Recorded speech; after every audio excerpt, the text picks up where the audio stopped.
आप देख रहे हैं खबर तो समझिए और आपके साथ मैं हूं विवेक। सियासत में तस्वीरों के कई मायने होते हैं। आज हम आपको वो तस्वीर दिखाएंगे जो ट्रोल होते ही सियासत की टेंशन बढ़ा दी गई। कई तरह के कयास फिजाओं में गूंजने लगे। हालांकि कुछ ही देर बाद तस्वीरों से उठा संशय दूर हो गया।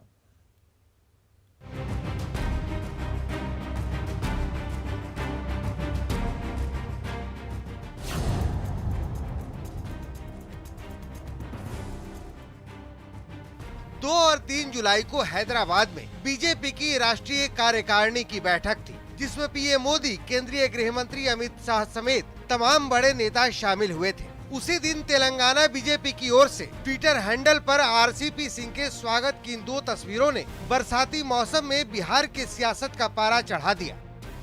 तेलंगाना बीजेपी की ओर से जारी इस तस्वीर में आप साफ साफ देख सकते हैं कि कैसे तिलक लगाकर बीजेपी कार्यकर्ता जेडीयू के रामचंद्र का स्वागत कर रहे हैं। इस तस्वीर के बाद लोगों के मन में ये सवाल कौंधते देर नहीं लगी कि क्या आरसीपी सिंह ने बीजेपी का दामन थाम लिया है। सबसे पहले हम आपको ट्वीट दिखाते हैं। देखिए, ये बीजेपी तेलंगाना का ऑफिशियली ट्विटर हैंडल है, जिसपे जो लिखा हुआ है वो बेहद महत्वपूर्ण है। A warm welcome of Shri RCP Singh, MP Rajya Sabha, the airport for attending BJP NEC meeting to be held in Hyderabad at HICC today and tomorrow. Shri RCP Singh, राष्ट्रीय कार्यकारिणी में आगमन पर भव्य स्वागत।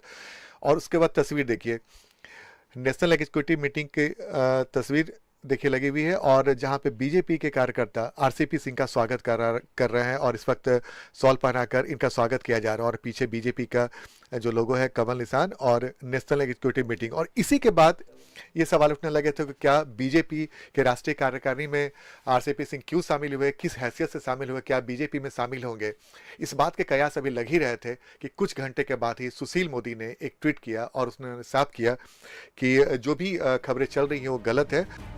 तस्वीरों ने कंफ्यूजन पैदा किया तो तस्वीरों ने ही कंफ्यूजन दूर भी किया। सियासी माहौल के गरमाते ही ये तस्वीरें भी सामने आ गई। इन तस्वीरों से साफ हो गया कि आरसीपी सिंह 2 जुलाई को हैदराबाद में थे जरूर, लेकिन एनएमडीसी की बैठक में हिस्सा लेने के लिए, जैसा कि आपको तस्वीरों में दिख भी रहा है।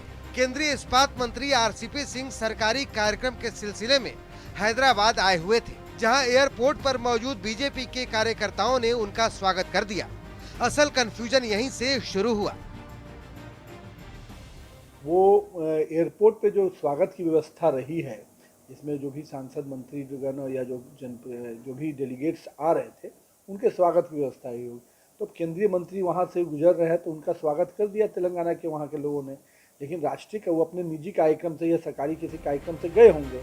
दरअसल जब से जेडीयू ने आरसीपी सिंह को राज्यसभा जाने के रास्ते पर ब्रेक लगाया है, तब से जेडीयू और आरसीपी सिंह के बीच खटास की खबरें फिजाओं में घूमती रहती हैं। इस वक्त जेडीयू कोटे से आरसीपी सिंह केंद्र में इस्पात मंत्री हैं। राज्यसभा में 7 जुलाई को आरसीपी सिंह का कार्यकाल खत्म हो रहा है। बावजूद इसके जेडीयू के शीर्ष नेता खुलकर कुछ बोल नहीं पा रहे हैं। देखिए, हमको नहीं लगता है कि कोई पार्टी की ओर से पत्र लिखने जैसा कुछ करने की जरूरत पड़ेगी। अभी जो 5-7 दिन और बचा हुआ है, खुद ही आरसीपी सिंह जी में इतनी बुद्धिमत्ता तो है ही, व्यक्तिगत रूप से मुझको लगता है कि खुद डिसीजन ले। जब समय आएगा तब ये विचार किया जाएगा पार्टी के अंदर। जो पार्टी के सर्वमान्य नेता हैं, माननीय मुख्यमंत्री नीतीश कुमार जी का कोई भी निर्णय होगा बिना उनसे परामर्श के, उनकी सहमति से नहीं होगा। और ये जब परिस्थिति आएगी तब उस पर निर्णय लिया जाएगा। आज के समय में यह सवाल काल्पनिक सवाल है। 7 जुलाई के बाद आरसीपी सिंह किसी सदन के सदस्य नहीं रह जाएंगे। ऐसे में उनका मंत्रिमंडल में बने रहना प्रधानमंत्री पर निर्भर करता है। लेकिन जेडीयू का स्टैंड भी मायने रखता है, जिस पर सियासत की नजर है। पटना से न्यूज 18 के लिए आनंद अमृतराज के साथ शैलेंद्र कुमार की रिपोर्ट। तो आरसीपी सिंह जेडीयू कोटे से एकमात्र मंत्री हैं। आरसीपी सिंह राज्यसभा के सदस्य हैं। आरसीपी सिंह के बारे में और जानकारी हम आपको देना चाहें तो कार्यकाल इनका 7 जुलाई को खत्म हो रहा है और इस बार जेडीयू ने आरसीपी की जगह खीरू महतो को राज्यसभा भेजा है। बताया यह जाता है कि पार्टी के फैसले से आरसीपी सिंह नाराज चल रहे हैं और कयास ये भी लगाए जा रहे हैं कि आरसीपी सिंह कोई बड़ा फैसला ले सकते हैं। और ऐसे में हैदराबाद बीजेपी की ओर से जारी तस्वीर ने इस हलचल को और बढ़ाया है। जेडीयू के बड़े नेता आरसीपी को लेकर संशय वाला बयान दे चुके हैं। नीतीश कुमार ने भी खुलकर कुछ नहीं बोला। नीतीश कुमार ने पार्टी नेताओं की बात काटी भी नहीं है। और आपको याद होगा कि मुकेश सहनी को हटाने के लिए बीजेपी ने पत्र लिखा था। तो सवाल है कि क्या जेडीयू भी ऐसा कोई पत्र लिखेगा? आरसीपी सिंह 7 जुलाई के बाद अगर मंत्री रहते हैं तो यह पीएम पर निर्भर करता है, प्रधानमंत्री पर निर्भर करता है। नियम के मुताबिक 6 महीने तक बिना किसी सदन के सदस्य रहे आरसीपी मंत्री रह सकते हैं, लेकिन इन 6 महीनों में लोकसभा या फिर राज्यसभा का सदस्य बन जाना अनिवार्य होना है। आगे बढ़ते हैं। अब बात समर्थन पर संशय की। एनडीए की ओर से राष्ट्रपति प्रत्याशी द्रौपदी मुर्मू झारखंड दौरे पर हैं। दिन में एनडीए के मिलन समारोह में शिरकत की उन्होंने, तो शाम में मुख्यमंत्री आवास पर सीएम हेमंत सोरेन और जेएमएम अध्यक्ष शिबू सोरेन से मुलाकात की। इस मुलाकात के क्या मायने हैं, इस रिपोर्ट में देखिए।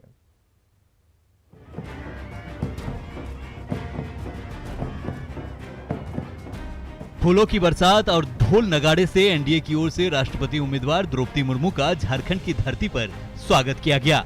राष्ट्रपति उम्मीदवार बनने के बाद द्रौपदी मुर्मू पहली बार झारखंड पहुंची तो एयरपोर्ट पर जश्न का माहौल बन गया।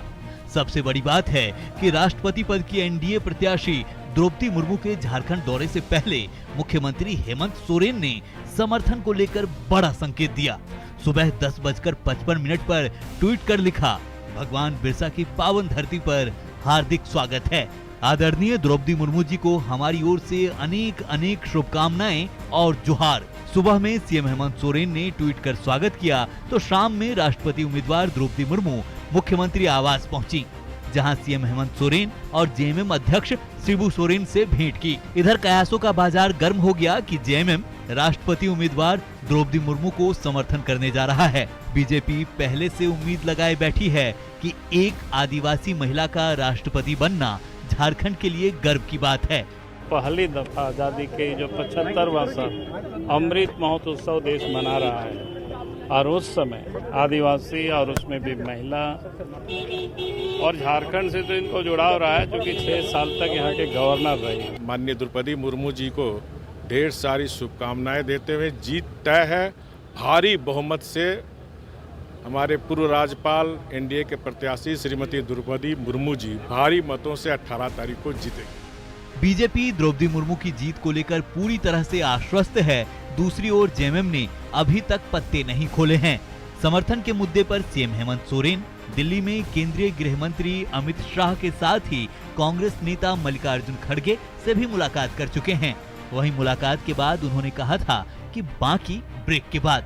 अब जबकि खुद एनडीए उम्मीदवार झारखंड पहुंचकर सीएम हेमंत से मिल चुकी हैं, जेएमएम अध्यक्ष शिबू सोरेन से मिल चुकी हैं, तो माना जा रहा है कि जेएमएम द्रौपदी मुर्मू को समर्थन देने का मन बना चुका है। रांची से सांसद संजय सेठ का कहना है कि ये देश और झारखंड के लिए गौरव की बात है।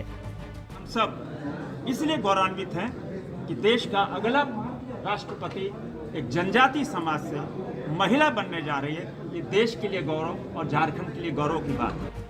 झारखंड आदिवासी बहुल प्रदेश है। द्रौपदी मुर्मू झारखंड की राज्यपाल रह चुकी हैं। बावजूद झारखंड मुक्ति मोर्चा एनडीए के राष्ट्रपति प्रत्याशी द्रौपदी मुर्मू को लेकर उहापोह में है, ये समझ से परे है। रांची से संवाददाता संजय सिन्हा और निरंजन सिंह की रिपोर्ट, न्यूज़ 18। तो अभी तक झारखंड मुक्ति मोर्चा दुविधा में है। एक तरफ गठबंधन है तो दूसरी तरफ वो चेहरा जिसका दम जेएमएम भरा करता है। मतलब आदिवासियों की राजनीति पहली बार है कि जब राष्ट्रपति चुनाव में एक आदिवासी महिला को उम्मीदवार बनाया गया, लेकिन अभी तक जेएमएम ये तय नहीं कर पाया कि उसे क्या करना है। हालांकि 27 जून को दिल्ली में हेमंत सोरेन ने अमित शाह और मल्लिकार्जुन खड़गे से मुलाकात की थी। मुलाकात के बाद हेमंत ने क्या कहा था वो भी सुनिए, बहुत कुछ क्लियर हो जाएगा। आपने अपनी आंखों से देखा है आज का दिन, इसको यहीं तक रहने दीजिए, बाकी ब्रेक के बाद चुनाव को लेकर सर चर्चा हुई, बोलने से बच रहे हैं, कोई दुविधा में नहीं है। सर जेएमएम क्लियर है किसको सपोर्ट कर रहा है, जेएमएम क्लियर है किसको सपोर्ट कर बताएंगे ना।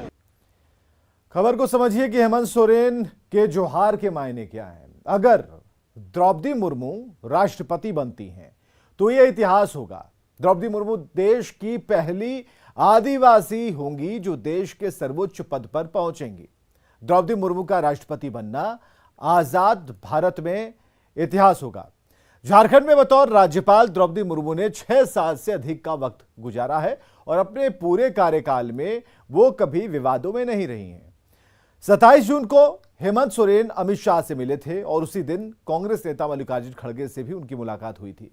27 जून को यशवंत सिन्हा ने पर्चा भी भरा था। उम्मीदवार यशवंत सिन्हा के नामांकन के दौरान भी जेएमएम मौजूद नहीं था। मतलब हेमंत ने अपना स्टैंड अभी तक क्लियर नहीं किया है, लेकिन हेमंत द्रौपदी मुर्मू के समर्थन का इशारा जरूर कर रहे हैं। आगे बढ़ते हैं।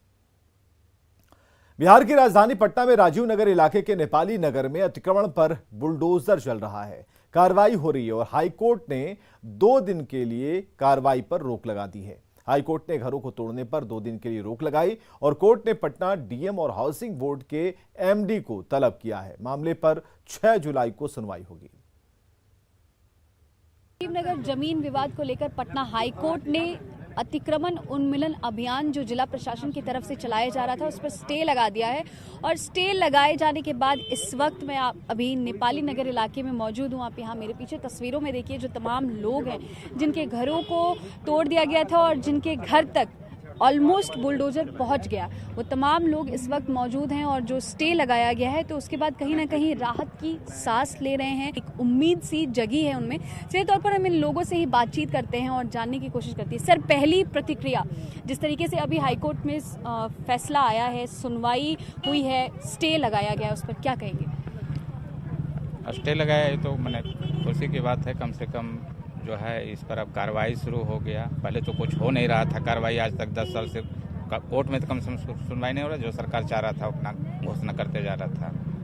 लेकिन जो सुनवाई हुई है उसमें ये बात भी हाईकोर्ट में कही गई है कि जो एफआईआर हुए हैं उसमें अभी तक उसको वापस ले लिया जाएगा और आगे भी कोई एफआईआर नहीं होगा। तो इसको लेकर के क्या कहेंगे? इसमें हमारा यही कहना है कि इस विकट परिस्थिति में माननीय महोदय ने जो निर्णय लिया है उसके लिए मैं जितना धन्यवाद दूं वो कम है। जैसे अभी 1 घंटा पहले जो कोर्ट से स्टे मिला है कि अभी बना हुआ मकान को तोड़ा नहीं जाए, इस पर कुछ लोगों को जो गरीब गुरबा इसमें ज़मीन लेकर के अपना घर बनाया, बाल बच्चा को पढ़ाने लिखाने काम की, उस पर थोड़ा खुशी का लहर तो आई है। तमाम लोग जो हैं वो जो तमाम लोग हैं यहाँ पर आप देखिए किस तरीके से यहाँ पर थोड़े से अपनी खुशी व्यक्त कर रहे हैं। उनको एक राहत की सांस मिली है और उनको ऐसा महसूस हो रहा है कि उनकी बात कहीं ना कहीं सुनी गई है। न्यूज़ 18 के लिए ऋतु रोहिणी, कैमरामैन सुबोध के साथ पटना। चलिए, पटना के नेपाली नगर में 2 दिनों से कार्रवाई जारी थी और 400 एकड़ की जमीन पर अवैध कब्जे को लेकर यह कार्रवाई चल रही है। हाईकोर्ट ने कार्रवाई पर फिलहाल स्टे लगाया है, रोक लगा दी है और इस मामले पर 6 जुलाई को हाईकोर्ट में सुनवाई होगी। 6 जुलाई को हाईकोर्ट में सुनवाई होने तक जिला प्रशासन नेपाली नगर में किसी तरह की कार्रवाई नहीं कर पाएगा, नहीं कर सकेगा। आगे बढ़ते हैं। बिहार में बाढ़ के हालात अब गंभीर होने लगे हैं। भागलपुर के नवगछिया में कोसी अपना कहर बरपा रही है। नदी का बढ़ता स्तर और उसका तीव्र वेग अपनी राह में आने वाली हर चीज को लीलने लगा है। स्थिति इतनी गंभीर है कि लोग अपने ही हाथों अपना आशियाना उजाड़ने को मजबूर हैं।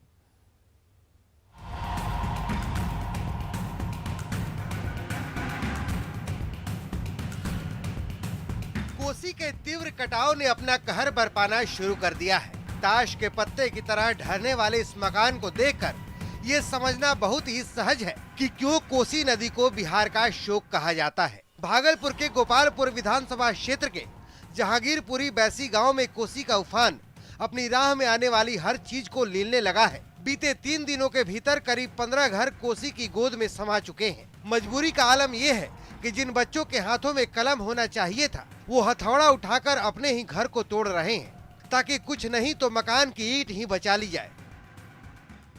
आप देख सकते हैं कि जहांगीरपुर बैसी गांव है और यहाँ जो है घर तोड़ने का काम छोटे छोटे बच्चे कर रहे हैं, क्योंकि यहाँ पर जो है कोसी का कहर लगातार जारी है और कटाव इतना तेज है कि जो बच्चे हैं वो भी बड़ों के साथ मिलकर जो है यहाँ पर मकान तोड़ने में लगे हुए हैं। आशियाने को बनाने में काफ़ी समय लगा था और एक एक पैसे जुटा के जो है इनके बुजुर्गों ने ये मकान बनाया था। लेकिन अब जो है ये यहाँ पर हथौड़ी चलाकर ईंटा तोड़ रहे हैं कि किसी तरह से वो ईंटा जो है कोसी में न समाए और यहाँ से हटा लिया जाए, जिससे जो है ये ईंटा कहीं पर काम आ सके और जो पैसा इसमें लगा था थोड़ा सा भी पैसा जो है वो बच पाए। इनसे पूछते हैं हम कि यहाँ पर ये क्यों तोड़ रहे हैं। बताओ बाबू, क्यों तोड़ रहे हैं? कोसी में जा रहा है, कट रहा है। हाँ।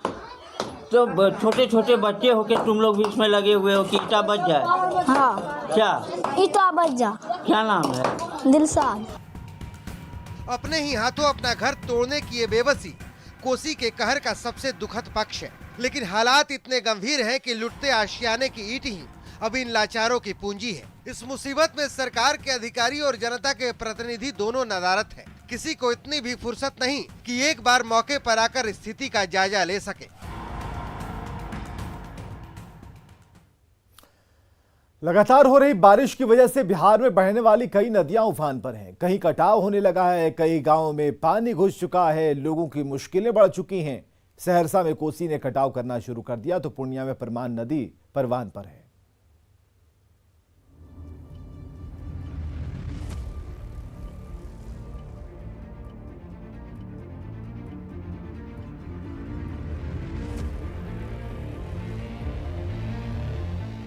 नेपाल में हो रही बारिश से सहरसा में होती बर्बादी देखिए। कोसी की उफनती धारा ने सलखुआ प्रखंड के बगेवा गांव सहित कई गांवों में कटाव करना शुरू कर दिया है। अब तक सैकड़ों एकड़ जमीन नदी में विलीन हो चुकी है। उपजाऊ जमीन के कटाव ने किसानों को परेशान कर दिया है। हम लोग का पूरे जो है परिवार का भरण पोषण इसी से चलता है, लेकिन सरकार की ओर से कोई मदद मिलने की गुंजाइश नहीं। इसीलिए हम लोग दर दर ठोकर खा, ना कोई ऊंचा स्थान मिले, न सरकार की ओर से कोई राहत मिल रही है। पूर्णिया की तस्वीर तो और डराने वाली है। अमौर प्रखंड में परमान नदी पूरे परवान पर है। नदी की धारा में कैसे एक पुल ध्वस्त हो गया आप भी देखिए। बड़ा ईदगाह पंचायत के हक्का में बने इस पुल से हर रोज 5000 से ज्यादा लोग आते जाते थे, जिसके लिए अब आने जाने का रास्ता नहीं बचा। अब जरा पूर्णिया में परमान का कहर देख लीजिए। ये तस्वीर भी अमौर प्रखंड का ही है।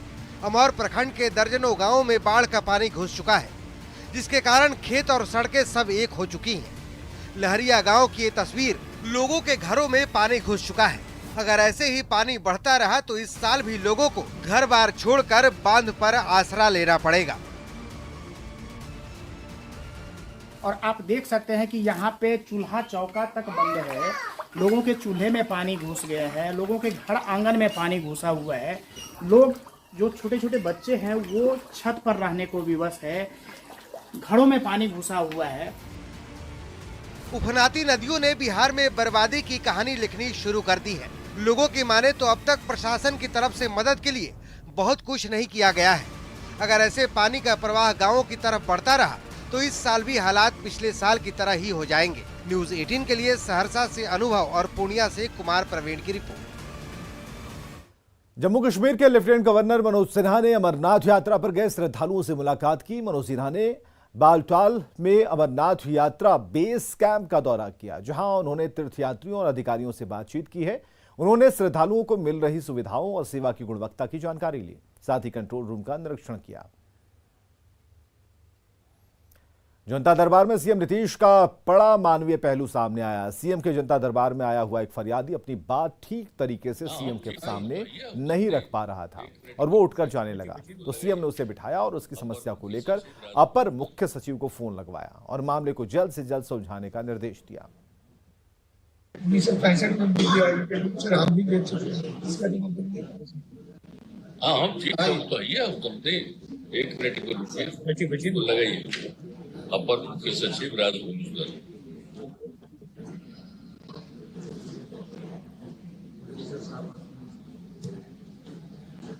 हेलो, अरे भाई आदमी से पूरा से आए, कह रहे हैं कि अंचल अधिकारी जो है गलत जमाबंदी के संबंध में करते, गलत जमाबंदी हो रहा है। ये लोग शिकायत करता है, इसका कोई सुनता नहीं। गलत जमाबंदी कैसे कर रहा है अंचल अधिकारी? इसके पूरे डिटेल को देखिए और जांच करिए, प्रॉपर एक्शन लीजिए।